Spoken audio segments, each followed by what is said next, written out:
Hello everyone, welcome back to my YouTube channel education journey. Friends, आज हम देखेंगे MP hospital assistant के expected questions, जिसमें हमने जीके के कुछ क्वेश्चंस रखे हैं, ज्योग्राफी के रखे हैं, एमपी ज्योग्राफी के और पॉलिटी के रखे हैं। ठीक है, तो फ्रेंड्स ये लगभग 25 क्वेश्चंस है जो कि मोस्ट एक्सपेक्टेडली एग्ज़ाम में पूछे जा सकते हैं। ठीक है, 25 questions. So without delay let start. Question number 1, मध्य प्रदेश का राष्ट्रीय खेल यानी कि स्टेट स्पोर्ट कौन सा है जिसे वर्ष 2023 में घोषित किया गया था? कबड्डी, मलखम्ब, हॉकी या क्रिकेट? तो ये न्यूज़ में रहा था 2023 में भी, मतलब रिसेंटली 19 से लगभग कई एग्ज़ाम में पूछे जा रहे हैं, एसएससी में भी ये पूछे जाते हैं।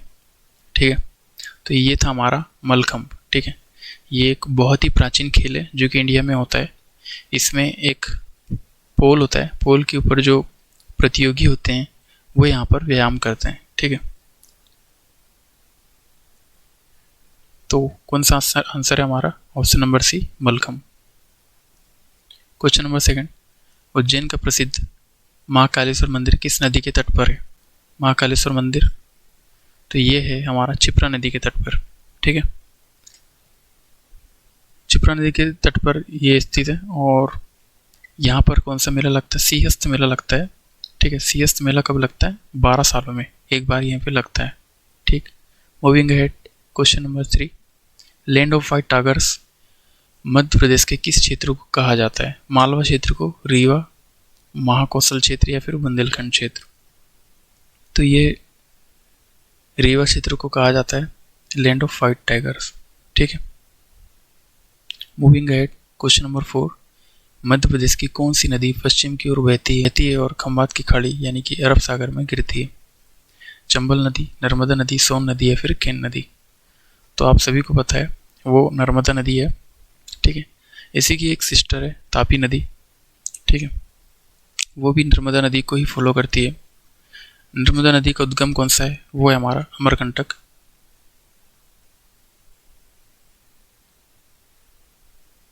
अमरकंटक से निकलती है नर्मदा नदी, जिसकी लेंथ क्या है? 1300 किलोमीटर के आसपास ये है। ठीक है, उसके बाद में जाके ये अरब सागर में गिर जाती है। ठीक है, क्वेश्चन नंबर 5 पे आते हैं। भीमबेटका की गुफाएं मध्य प्रदेश के किस जिले में स्थित है? ठीक है, तो कौन से जिले में स्थित है? भोपाल है, सीहोर, रायसेन या फिर विदिशा? तो इसका आंसर है रायसेन। ठीक है, आपको याद रखना है। क्वेश्चन ये भी आता है कि किस ये वर्ष में ये यूनेस्को हेरिटेज में शामिल हुआ था? तो 2003 में ये शामिल हुआ था। ठीक है, मूविंग अहेड। मध्य प्रदेश में तांबा नगरी किसे कहा जाता है जहाँ मलाजखंड खदान स्थित है? तो मलाजखंड कहाँ पे है? बालाघाट में, पन्ना में, कटनी में या फिर छिंदवाड़ा में? तो ये हमारा बालाघाट में है। Option number A is correct answer. ठीक है, इसको हम कॉपर सिटी के नाम से जानते हैं। देखो, कटनी की अगर मैं बात करूँ तो इसको हम लाइम सिटी बोलते हैं। लाइम सिटी क्यों बोलते हैं? क्योंकि यहाँ पे लाइम का जो उत्खनन है वो बहुत ज़्यादा है। ठीक, पन्ना हीरे की खान के लिए जाना जाता है। ठीक है, हीरे की खान, जबकि जो छिंदवाड़ा है कोयले की खान यहाँ पे पाई जाती है, कोयला। ठीक है, मूविंग अहेड। महान संगीत सम्राट तानसेन का मकबरा मध्य प्रदेश में कहाँ स्थित है? आगरा, ग्वालियर, भोपाल या फिर झांसी? तो ये ग्वालियर में स्थित है। Option number B is correct. Question number 8, Madhya Pradesh का वर्तमान में सबसे ऊंचा जलप्रपात, हाईएस्ट वाटरफॉल कौन सा है? धुआंधार, चचाई या फिर बहूती या फिर कपिलधारा जलप्रपात?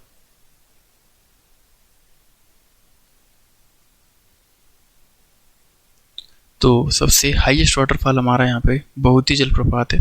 ठीक है, कहाँ पे है ये रीवा जिला में है। ठीक है, रीवा में है ये। चचाई भी हमारा रीवा में है। ठीक है, कपिलधारा हमारा कहाँ पे? ये हमारा कहाँ पे? अमरकंटक में है। ठीक है, और धुआंधार सबको पता है जबलपुर पे है, जबलपुर। ठीक है, डायमंड के कुल उत्पादन में मध्य प्रदेश का संपूर्ण भारत में कौन सा स्थान है? कौन सा स्थान है आपको बताना है। ठीक है, तो ये पहला स्थान है, ठीक है। डायमंड हमने अभी पढ़ा, पन्ना में ये पाया जाता है, पन्ना डिस्ट्रिक्ट में, ठीक है। मूविंग एहेड, खजुराहो की प्रसिद्ध ऐतिहासिक मंदिरों का निर्माण किस राजवंश के शासक ने करवाया था? क्या वो मौर्य वंश थे जिन्होंने इनका निर्माण कराया था, गुप्त वंश से थे, चंदेल वंश या फिर परमार वंश? तो ये चंदेल वंश ने इसका निर्माण करवाया था, ठीक है। 150 से इनका जो शासन काल है 1950 से लेकर 1050 ईस्वी, ठीक है। इनका शासनकाल चंदेल वंश का यहाँ तक था, ठीक है। क्वेश्चन नंबर 11, भारतीय संविधान के किस अनुच्छेद को डॉक्टर बी आर अम्बेडकर ने संविधान की आत्मा इन हृदय कहा था? आर्टिकल 19, आर्टिकल 32, 21 या फिर 45? बताइए। तो ये है हमारा ऑप्शन नंबर सी, आर्टिकल 32। इसी को डॉक्टर अम्बेडकर ने हार्ट एंड सोल कहा था कॉन्स्टिट्यूशन का, ठीक है। क्यों कहा था? क्योंकि इसमें वृट शामिल है, ठीक है। अब ये जो वृट है, एक चीज़ और ध्यान रखना, सुप्रीम कोर्ट जो है वृट जारी करता है आर्टिकल 32 को यूज़ करके, जबकि जो हाई कोर्ट है वो यूजिंग आर्टिकल 26, ठीक है, 226 जो है उसको यूज़ करके वृट जारी करता है। वृट कितनी प्रकार की होती है? वृट होती 5 प्रकार की। कौन कौन सी होती है लिख देता हूँ यहाँ पे मैं। पहला तो हेबियस कॉर्पस, ठीक है। सेकेंड मैंडमस, ठीक। थर्ड प्रोहिबिशन,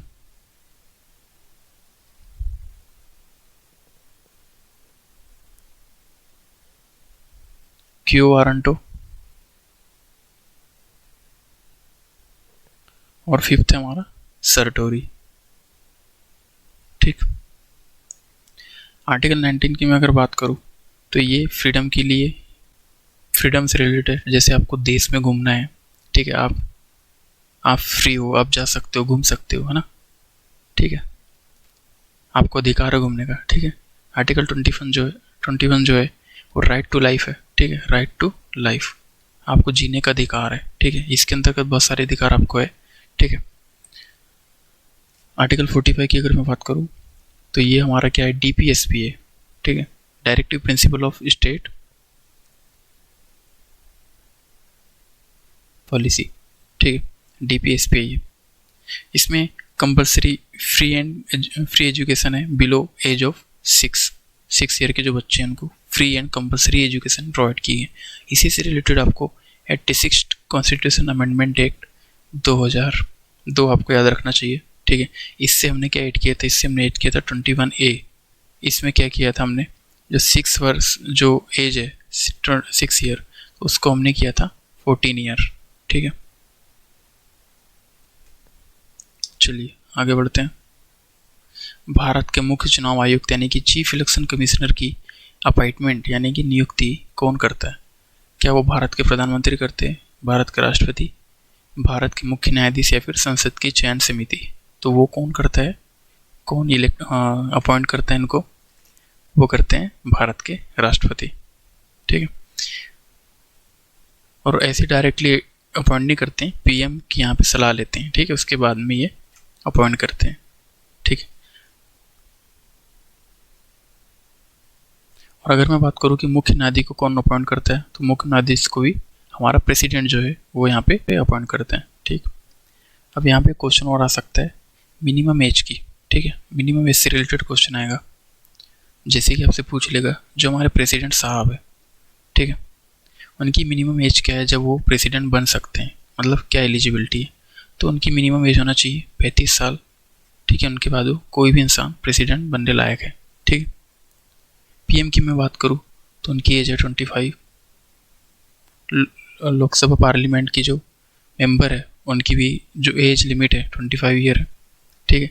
प्राइम मिनिस्टर की भी 25 है, और जो राज्यसभा है, ठीक है, उनके जो एज है, एज लिमिट वो 30 साल है, मतलब 30 साल के अगर आप है तो ही आप राज्यसभा के मेंबर बन सकते हैं, ठीक है। मूविंग एहेड, चीफ मिनिस्टर की नियुक्ति किसके द्वारा की जाती है? सीएम की नियुक्ति। देखो पीएम की जो नियुक्ति है वो तो हमारा प्रेसिडेंट करता है, ठीक है। तो सीएम की नियुक्ति यहाँ पे क्या करेगा, कौन करेगा? गवर्नर करता है,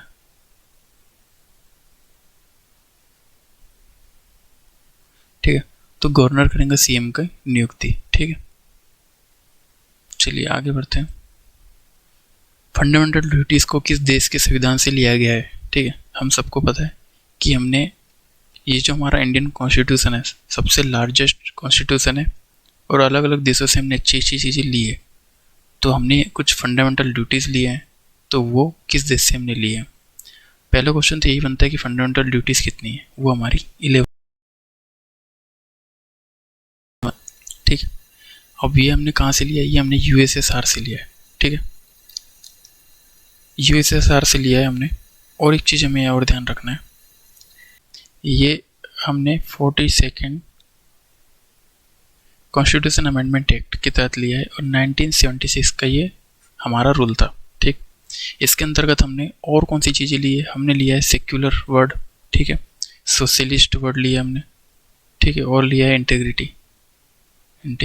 ये भी हमने 42nd कॉन्स्टिट्यूशन अमेंडमेंट एक्ट 1976 से लिया है। इसको हम क्या बोलते हैं, इसको हम बोलते हैं मिनी कॉन्स्टिट्यूशन, ठीक है। क्या बोलते हैं उसको, मिनी कॉन्स्टिट्यूशन। क्यों बोलते हैं, क्योंकि हमने इसमें इतने सारे बदलाव किए थे जिसके कारण हम इसको मिनी कॉन्स्टिट्यूशन बोलते हैं, ठीक। यूएसए से हमने क्या लिया, यूएसए से हमने लिया प्रीएम्बल का आइडिया, ठीक है। प्रीएम्बल पूरा डायरेक्टली सेम उठाया नहीं है, बस हमने आइडिया लिया है प्रीएम्बल का, ठीक है। मूविंग अहेड, लोकसभा यानी कि हाउस ऑफ द पीपल का सदस्य बनने के लिए न्यूनतम कानूनी आयु सीमा क्या है, तो अभी हमने पढ़ा था कौन सी आयु है, वो 25 साल, ठीक है। एक और चीज़ आपको ध्यान रखना है, कॉन्स्टिट्यूशन में, ठीक है, कॉन्स्टिट्यूशन में हमारा लोकसभा मेंशन नहीं है, ना लोकसभा है ना राज्यसभा है, ठीक है। तो क्या क्या मेंशन है एक्चुअल में, तो एक्चुअल में मेंशन है upper house and lower house, ठीक है। तो लोअर हाउस हम किसके लिए यूज़ करते हैं, लोकसभा के लिए, और अपर हाउस राज्यसभा के लिए, ठीक है। चलिए आगे बढ़ते हैं। पानीपत की पहली ऐतिहासिक लड़ाई 1526 में किसके बीच लड़ी गई थी, ठीक, बताओ आपको, ठीक है। तो वो हमारा ऑप्शन ए बाबर और इब्राहिम लोदी के बीच में लड़ी गई थी, ठीक है। जिसके अंतर्गत कौन जीता था इसमें, जो हमारा बाबर है यहाँ पर वो जीत गया था, ठीक है। मूविंग अहेड, क्वेश्चन नंबर 17, 1939 में क्रांतिकारी फॉरवर्ड ब्लॉक की स्थापना किसने की थी, ठीक है। तो फॉरवर्ड ब्लॉक की स्थापना, वो establish the forward block movement, ठीक है। तो वो महात्मा गांधी ने किया था, जवाहरलाल नेहरू ने, सुभाष चंद्र बोस ने, या फिर भगत सिंह ने। तो उसको स्टेब्लिश किया था किसने, सुभाष चंद्र बोस ने, ठीक। Moving ahead, topic of cancer Bharat के कुल कितने राज्य से गुजरती है, बहुत ही इजी क्वेश्चन है, ठीक है। तो बताइए, सबको पता होगा 8 राज्य से गुजरती है। कौन कौन से राज्य से गुजरती है, ठीक है। गुजरात से गुजरती है, ठीक, राजस्थान से गुजरती है, मध्य प्रदेश से गुजरती है, छत्तीसगढ़,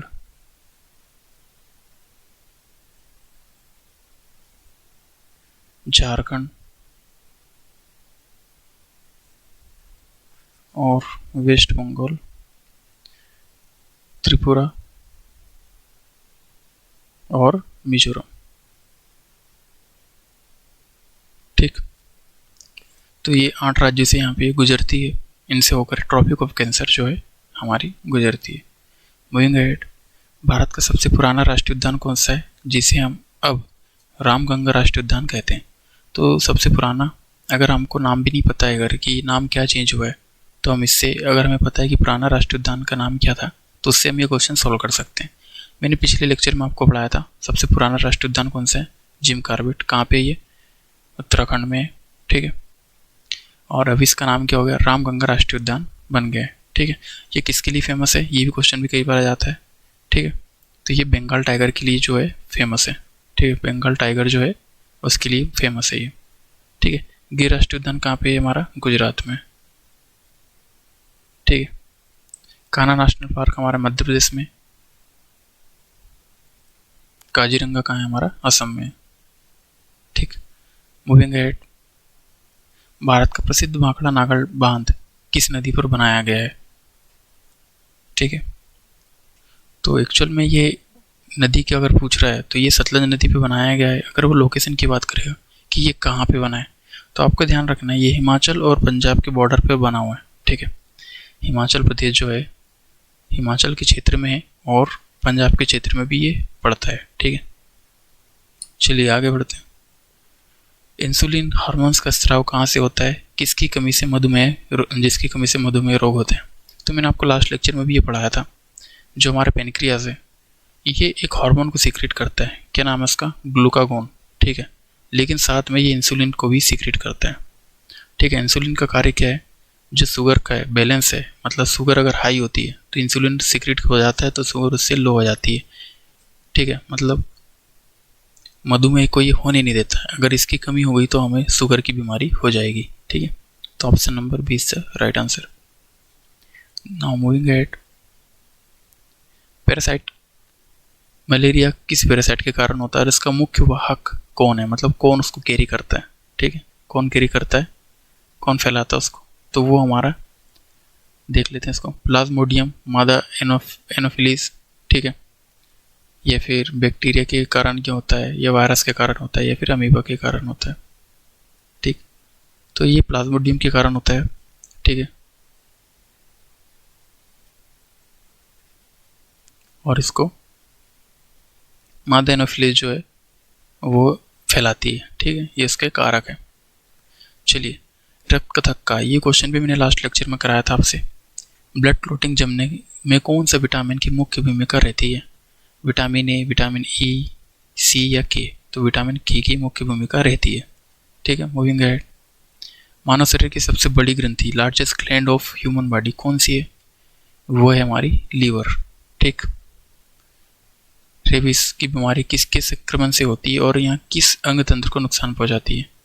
तो ठीक है, ये हमें सबको पता है, कुत्ते के काटने से ही होती है, क्यों, क्योंकि इसमें एक वायरस होता है, ठीक है, जिसके सलाइवा में यह प्रेजेंट होता है। और ये सलाइवा अगर ब्लड में मिल जाता है तो वो किसको अफेक्ट करता है, नर्वस सिस्टम को अफेक्ट करता है, तंत्रिका तंत्र को, ठीक है। मूविंग अहेड, तो ये आपके कुछ क्वेश्चंस थे, ठीक है, जो कि कंप्लीट हो चुके हैं। मिलते हैं नेक्स्ट वीडियो में, सब्सक्राइब कर लीजिएगा। जय हिंद।